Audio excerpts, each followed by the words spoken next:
This is a global crisis that no country or region can handle alone.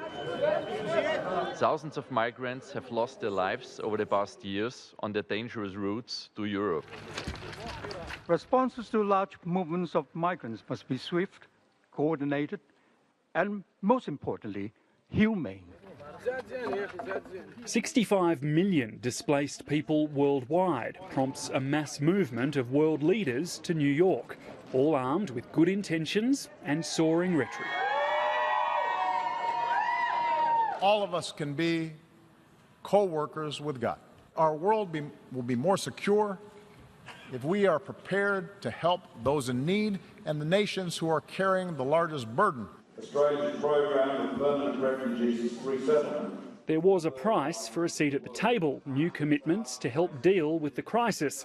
Australia pledged an additional $130 million over 3 years to help refugees and host countries. This multi-year commitment will give greater certainty to aid delivery organisations and facilitate longer-term planning. Well, here are your travel documents. And Malcolm Turnbull also said Australia would maintain its current commitment to take close to 19,000 refugees beyond 2018, an announcement scorned back home. This is just a hoax. Malcolm Turnbull has flown to New York to re-announce Tony Abbott's policies, and they haven't dealt with the elephant in the room, and we all know what that is, don't we? The fact is that we have nearly 2,000 people trapped in almost indefinite detention on Manus and Nauru. There was, though, one surprise. We will also participate in the US-led program to resettle Central American refugees currently in a resettlement centre in Costa Rica. A recent surge of refugees from Guatemala, Honduras and El Salvador fleeing bloody gang violence and kidnappings and headed for the United States.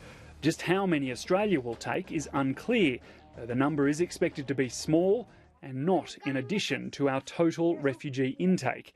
It's been welcomed by the Greens. But we will also now see people from other parts of the world miss out so that we can look after people from Central America. Thank you.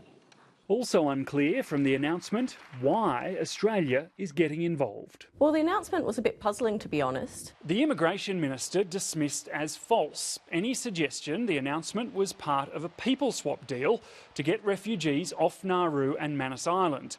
Human Rights Watch doesn't doubt the need to resettle Central American refugees, but questions whether Australia is the best place for them. It means transporting them halfway around the world. They're going to be quite far from their communities, and there's just not large communities from Central America already here in Australia. So I imagine these people would have difficulty integrating here in Australia.